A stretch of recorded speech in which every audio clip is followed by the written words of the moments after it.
$400 is how much it costs for 2 tickets to the Meat Carnival, where there are no plates and no utensils. You eat with your hands. I should have listened to y'all and not went because this was an absolute scam. Welcome to the worst anime con ever.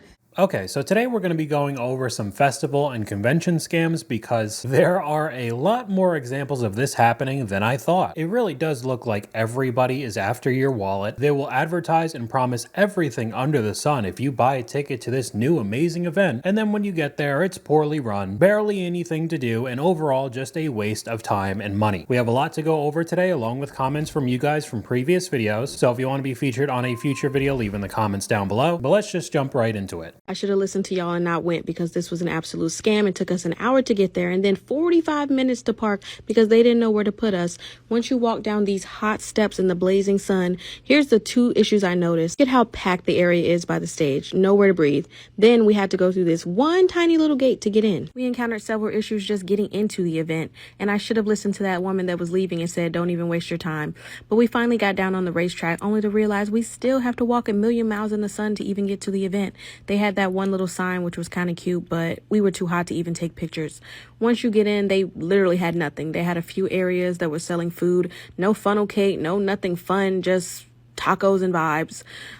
Literally it was so hot we just found somewhere to sit in the shade to cool off. As you can see, everyone is trying to do the same thing. We're nowhere near the stage. I mean, at least I got these cool tacos, but yeah, 0 out of 10 experience. Would not recommend. I would also like to know the price of those tacos because as we're going to see in this video, I bet they were ridiculous. But any sort of festival at Atlanta Motor Speedway in the summer, you are asking to get melted by the sun. And it seems like that's the only thing you actually could have done. Really nothing to do there other than hide in the shade. And you also had to pay for this event. This was not free. Now, I was trying to look up the ticket prices online, anywhere from $10 all the way up to $550. So there is a wide range that I'm seeing, but it doesn't matter. Even if it was 10 bucks, it does not look worth it to me. And this was not a one-off video. There were a ton of them that I was seeing, people saying that this was just a scam, complete waste of time. And I asked you guys, were there any events like this that I missed? And oh boy, were there a lot of comments. There's been a lot of Christmas events here in the UK that have been a total disaster.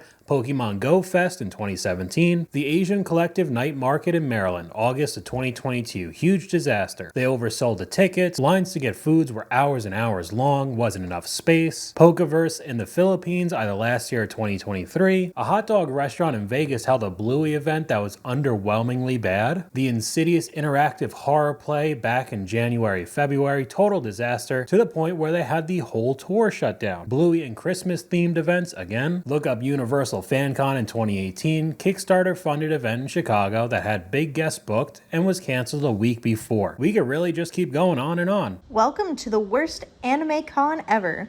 We have a half-empty hall filled with angry artists and vendors.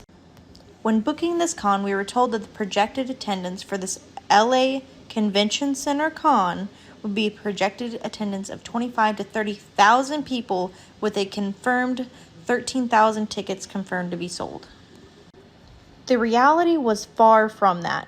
All 3 days were maybe 1,000 unique attendees, and the anime and tattoo were just jammed into one small hall, when we were told that it would be taking place over multiple halls at the LA Convention Center. I'm trying to understand what happened because renting out even a part of the LA Convention Center cannot be cheap. I mean, the advertising could have been absolutely abysmal, but clearly lying about the amount of tickets sold, 13,000 down to maybe 1,000. My guess would be the organizers were just trying to pocket all the money that the booths had to pay to set up all of their stuff. But then again, it goes back to renting out the space even just for a couple days. I feel like would eat away at the profits pretty heavily, right? But yet another similar situation to the Books A Million event we saw a few months ago. This one's just anime, and a lot of the vendors just completely got screwed. Some of the comments, the inflatable archway with just anime across the top is sending me. I could tell you there was little to no advertising for this event. There you go. I've never heard of it. Now that I'm watching it again, 1,000 attendees feel like a generous estimation. Another comment from you guys, what isn't a scam these days? Everyone is literally scamming anybody they can to make more money. Humanity is slowly disappearing and we're doing it to ourselves. One event or convention at a time.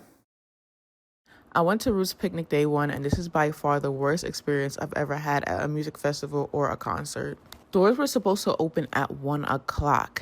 At 1 o'clock, after people have already been there since 11 o'clock waiting, they posted on their Instagram that doors open at 2.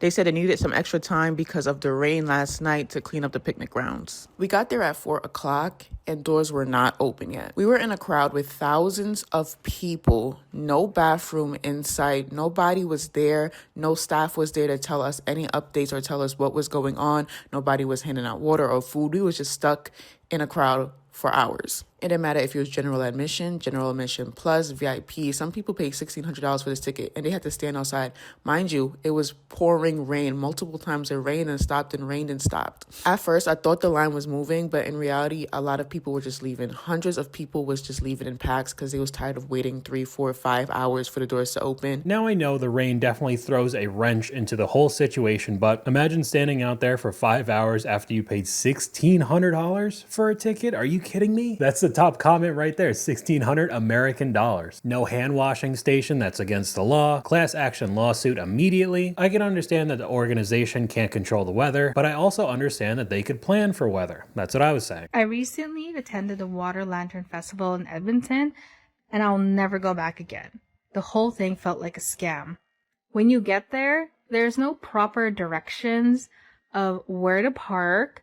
There's no directions of how to get to the park from your parking lot. When you finally get there, the lineup to the food trucks was so long. People were waiting an hour to 2 hour wait. Most of the entertainment was only one side of the pond, and so the other side, where most of the people were, didn't know what was going on. Now this one's a little bit more of a widespread issue when it comes to these water lantern festivals. Now that clip was in Edmonton, this next one up on screens in Nottingham, and they all kind of had the same issues. I guess this has grown in popularity because it's probably a really good picture for Instagram. You know, all the lanterns lit up at night, that's probably a great photo op. And then you have people who think that they could organize it wherever they live, make some money from the people attending, and it just does not work out. Yep, totally agree, very underwhelming, and they have a photo with just a few lanterns sitting in a lake. Finally, someone who agrees with us. Oh dear, you should have just gone fishing. But going back to what she said about the food trucks having to wait hours and hours just to get something to eat, we could talk about that a little bit more. When they tell me to go to hell, but I'm working at a poorly attended food truck festival in the middle of a dusty field. Seems like it's a similar situation to the anime convention, but we go right over to the comments because everyone wants $15 to $20 for one chicken sandwich and no sides. I know businesses have it hard, and I definitely try to support local, but a lot of the food trucks have lost the plot. They're charging as much as a sit-down restaurant for food that's quite comparable, but no seating, AC, refill drinks, etc. Food is usually too expensive for what's served, and they're always extremely limited seating, if any at all. Just comment after comment like that because food trucks have restaurant prices without refills, convenience, and here's an example of it on screen. These food truck places have to be stopped. $31 for this, and they didn't even tell me how much the cake was until they charged me. Another comment from you guys. There was a New York City pizza festival in 2017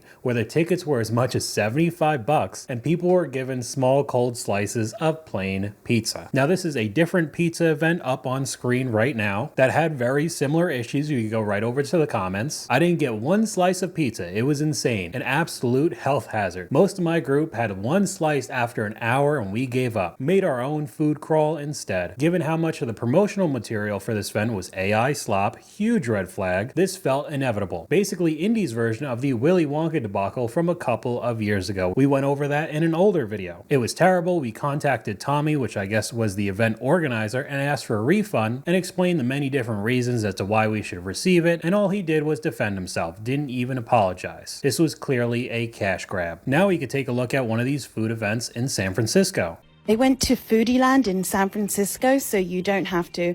And let's just dive straight in. The food was mid. I'm going to be honest, and it just really was not my thing at all. There was nothing that stood out to me. These soup dumplings were a solid 4 or 5 out of 10 at best. The skin was just way too thick. The flavors in the classic xiaolongbao were just not doing what they're supposed to do. The potato swirly thing, we got the barbecue flavor and it was so mid once again. I had such high hopes for the lumpia. I love lumpia so much and I was so disappointed by this. It honestly was a 2 out of 10. My face just says it all. I'm pissed. I was so excited for this next thing though, because I was sure this was going to redeem the whole of Foodie Land for me. I would have given it a 10 out of 10, but this stick was $30 for fruit and some sugar.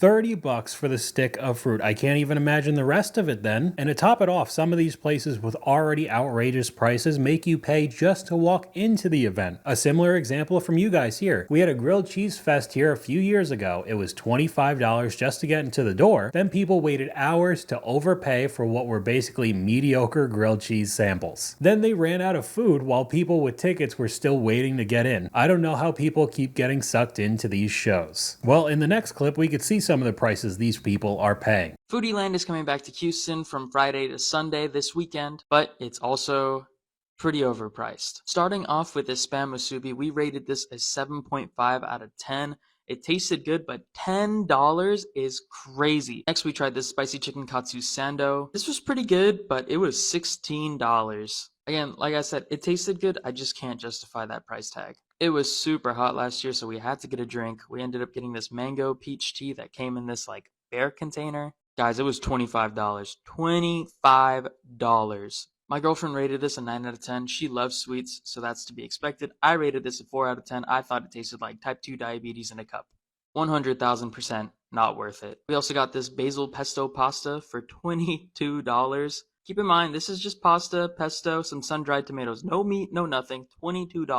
100% guarantee the upcharge is just because they tossed the noodles in this little cheese wheel for like 2 seconds. I think everything that he showed was pretty ridiculous, but $25 for that drink, I would lose my mind. And speaking of losing my mind, this comment I almost can't believe. After hearing the Food Channel talk about Memphis in May, barbecue cook-off for years, we bought airline tickets for the event, and booked our hotel and rental care. We found out at the time of admission that you can't eat from anyone cooking or competing. You could only eat if you're a guest of one of the companies sponsoring a competitor. There was a tiny tent to buy small sample cups of different kinds of meat. Talk about being angry. Nowhere on the website did it say anything about not being able to taste the competition food. It was the lamest thing we have ever attended. Cost us a couple thousand back in 2010. There was a lot of replies to this with people talking about how crazy this was as well. Sounds like an absolutely massive scam to get people to go, even though they couldn't have any of the food that they wanted. I would be absolutely livid. And we're going to finish off with a clip that isn't technically a scam, but honestly, for the price and the rules, I do not find it worth it, and I just had to put it in. $400 is how much it costs for 2 tickets to the meat carnival, where there are no plates and no utensils. You eat with your hands. Do you think it was worth $200 each? Let us know. Germaphobes, start your breathing exercises. We started off with monkey bread filled with shredded beef, topped with either an eggplant sauce or a scallion sauce. Right away, we know meat carnival means business. This picanha and summer bean salad got our hands dirty and our tummies smiling. Okay, so they start running through what they ate. They had a lot of food, they enjoyed it. It seemed like they were having a good time and it was worth it for them. And I'm not going to say that I'm a germaphobe, but going to a public event like that and only being able to eat with your hands with just a bunch of strangers on top of having to pay $200 doesn't seem like my kind of festival. The first comment puts it perfectly. Everybody licking their fingers and then grabbing. I'm glad you enjoyed it, but I wouldn't cope at all with using my hands this much. I feel like I would try to sneak in a fork or a spoon, something. And that's what the next comment said. Low-key would bring my own fork. But we'll finish off this video with a comment from one of you guys. Grifting has truly become a profession. They're no longer bashful about it. It's genuinely a career path now, because rarely is there accountability for defrauding consumers anymore. I mean, con this, con that. It's in the name, people. Because I bet I can make this a regular series on this channel every couple of months. I search up on TikTok, online, seeing what conventions went underwater, and this or that festival is a scam, don't go to it, over and over again, taking so many people's money. But that's all I got for you guys today. Let me know what you guys think in the comments down below. YouTube thinks you'll like this video popping up on screen right now, but hopefully you guys enjoyed this video. If you did, please leave a like, and I'll talk to you guys later.